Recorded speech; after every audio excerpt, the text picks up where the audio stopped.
Hey guys, Ryan from Pits and Spits here, and today we're making turkey.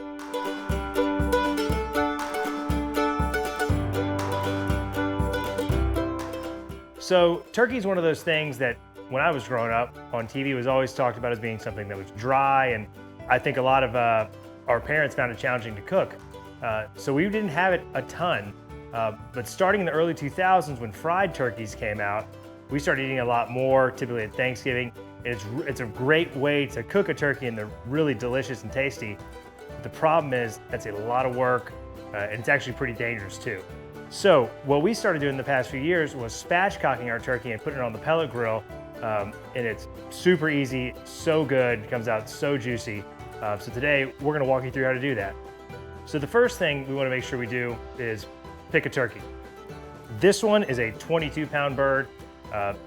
Probably bigger than I normally get, but that's all I could find. What we did was we actually dry brined it overnight. So to do that, you are gonna lift up the skin and put just salt underneath it on the meat, kind of all on the breast and even down into the leg cavities as well. It was probably about a half a cup of salt total. And what that's gonna do is really brine that meat overnight without drying out that skin. So it's gonna help make it crispy and brown as opposed to kind of chewy and leathery when we're done cooking it. One of the most important parts of what we're gonna do with this bird is spatchcock it. So let's kind of walk through that. I'm gonna get my gloves on because whenever we're dealing with poultry and especially turkeys, because they can kind of be a little greasy feeling. You're gonna want a pretty big cutting board for this. What we're gonna do is flip our bird over to get to the back. So we're gonna come through and cut out this spine. And so to do that, we're gonna start with just kind of a long blade knife. A fillet knife would be great as well. And just cut through that meat to kind of get down that spine bone. And if you cut a little too far to left or right, that's okay. It doesn't really matter. You're not really sacrificing anything back here. And something I should mention was that when I got this bird out of the pack, it had its tail and a bunch of neck skin. I trimmed all that stuff, threw it away. You could probably use it with the giblets to make gravy or bone broth or something, but we're not gonna use it, so I just tossed it. Okay, so now that I've got this kind of his spine trimmed out, I'm gonna come through some heavy duty kitchen shears and either starting at the top or the bottom, try and clip through these rib bones.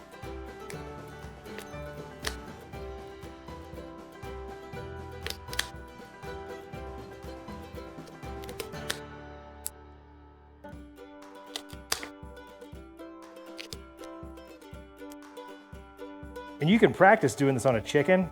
Chickens are a heck of a lot easier because it's just such a lighter bird. But once you do it a couple times, this is really a pretty easy process. And what you're gonna find, the reason you do this, it makes this turkey cook so even, as opposed to part of it being done and part of it not. Everything comes out done at the right time.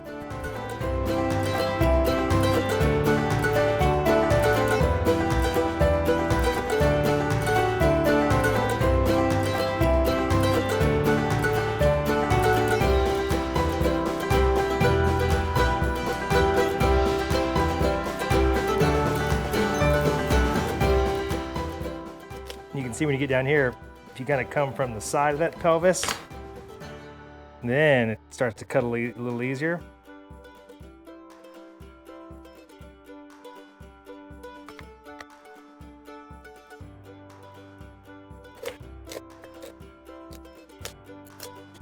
There you go. And as with most things in cooking, a sharp knife can solve most of your problems.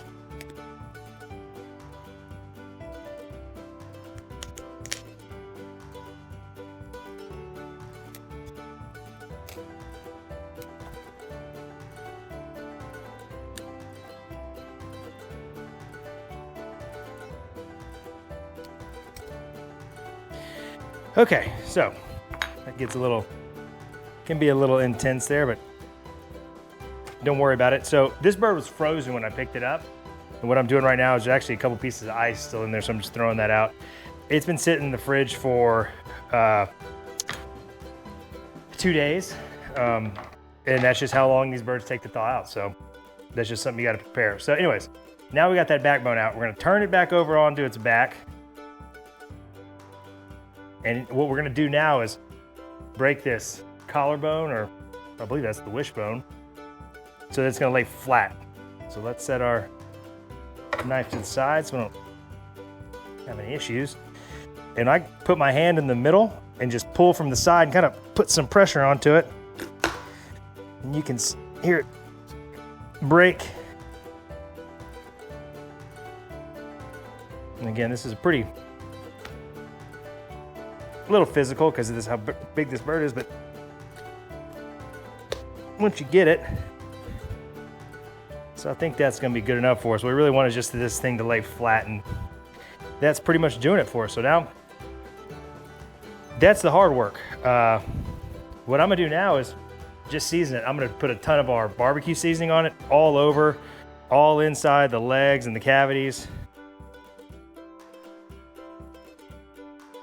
And then we're gonna be good to go. So again, just our barbecue seasoning and then some salt underneath the skin from yesterday for a 24-hour dry brine, and that's it on this bird.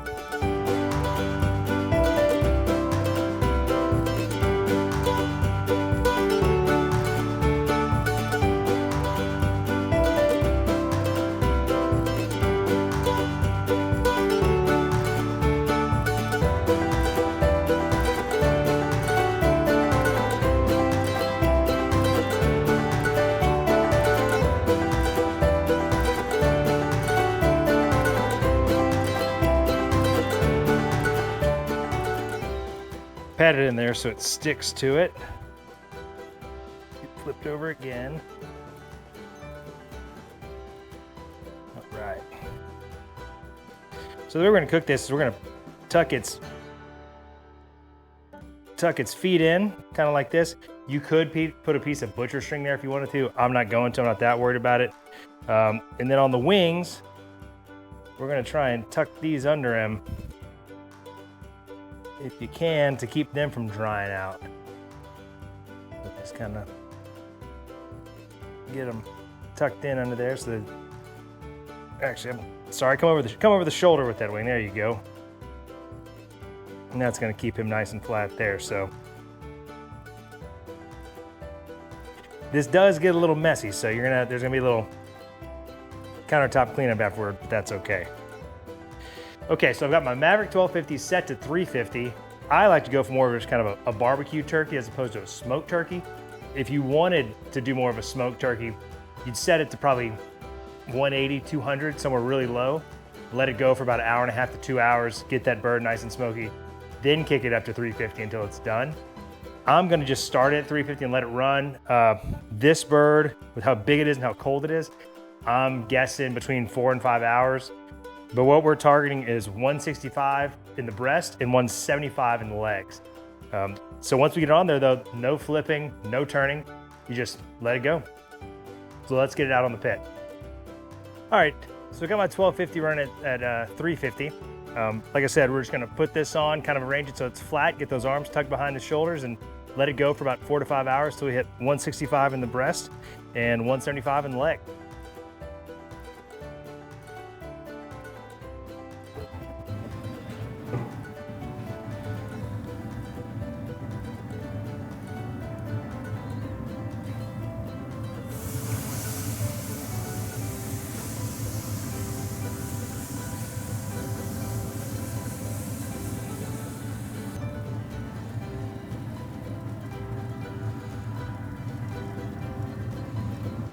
All right, so the turkey's been on for almost 4 hours exactly. The breast just hit 165, so it's ready to come off. Let's take a look at it real quick. Oh yeah, you can see that that's really nice and brown. The skin is really crisped up. Let's get this off, put it on a cutting board, and take it inside to rest for a few minutes before we cut it up. All right, so we've had the turkey resting on the cutting board for about 12 minutes, just kind of somewhere between 10 to 15. Let it cool down a little bit. Let those juices kind of rest so then it'll run out when we cut it. I'm gonna cut this one up. I'm gonna cut the leg off first and then the wing. And then I'm gonna start, I usually do it by half. So I'll probably just cut one breast off to show you what it looks like. Then I'm gonna leave the other breast on the bone so that when I refrigerate it, it's gonna stay moist. But then I'm also gonna come back later once it's cooled down, cut it off the bone, and then put it on a meat slicer to make homemade deli meat. So really excited about that. And then the bones, I'm gonna keep and put them in a pressure cooker or an Instapot and make bone broth. It's a really big thing nowadays. You can mix in celery, carrots, onions, different type of spices, and make your own bone broth instead of having to buy it from the store. So there's really not much of the turkey that you won't be using. So anyways, let's get this cut and see how it looks. Oh yeah. You see that's coming apart really nicely. You can kind of hear how crispy that skin is. That's gonna be great. You find this breastbone right here, right there, gonna come down the middle.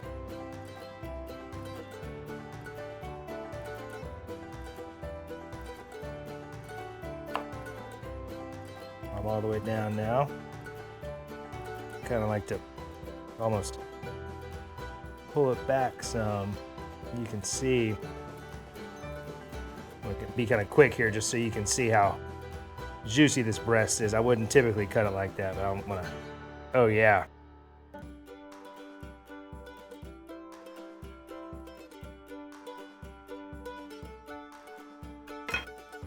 It's still really hot, but you can see how nice and moist that still is.